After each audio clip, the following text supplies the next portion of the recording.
Hey everybody, it's Emily, the Crazy Worm Lady. I'm here today with the Forbidden Foods experiment for an update. So, these are our European night crawlers that we have been feeding citrus to currently. And I wanted to see how they're getting along. Some of these guys definitely have regained size, which is really good. I'm really happy about that. Some of them still are on the smaller side. But hopefully the new offspring that hatch will have full size. So they'll be a little bit more healthy. But really everything in here, I'm not smelling any citrus like I usually do when it's still breaking down. And I'm not really seeing any citrus either. I'm imagining it must have been down here because there's a good deal of worms in the area, but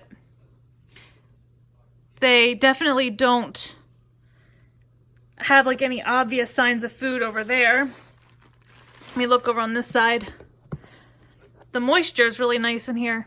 It's very crumbly, has a good moisture level. So I think they're doing good with it. I mean, every handful I bring up has worms in it. I'm just not seeing any like orange skins or anything. Usually the skins take a while to break down, but I'm not really seeing that. So I do have another forbidden food today.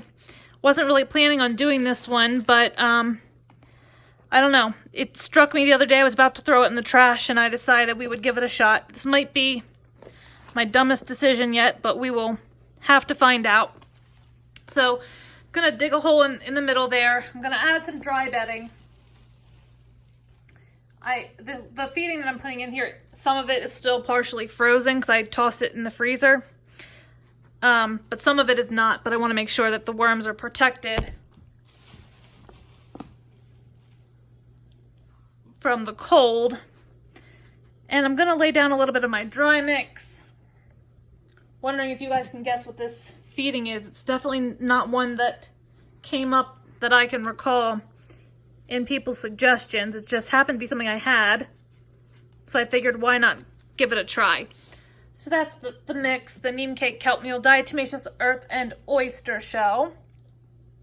And what I have here is coleslaw. So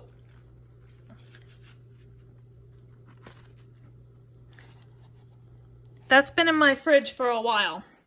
And of course this is concerning because there's a lot of mayonnaise. And, you know, that's considered oily. So that would be concerning for whether or not the worms could process it. It also has a very strong vinegar smell because it's old and it's been in my refrigerator for a while, but I'm still not entirely convinced that it'll be dangerous. Better yet, I have an entire container of frozen coleslaw as well. So all of this I'm going to mound up in the middle. I have an escaping worm over here I'm trying to knock back down. And I'm going to put some more of the dry mix in here just because I have no idea what's going to happen with this. And I mean, this is essentially cabbage, which smells to begin with, mixed with mayonnaise and things like that I have no idea how they will hold up in a worm bin.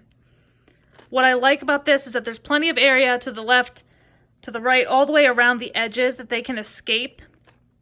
People worry about things that are oily because the worms breathe through their skin. So I'd be interested to see if as this breaks down, if they're able to safely move into it or not.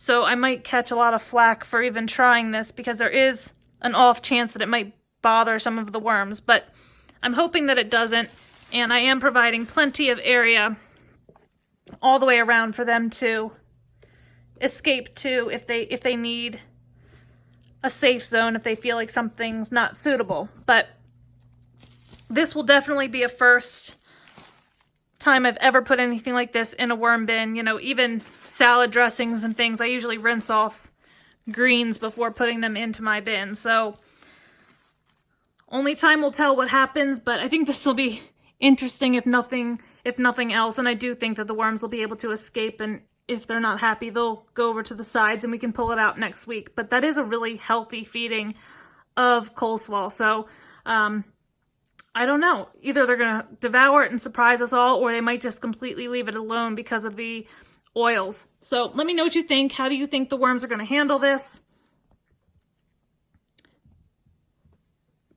Like this video, hit that bell for notifications, and subscribe if you're not already a member of my community. I would love to have you, and I'll talk to you guys real soon.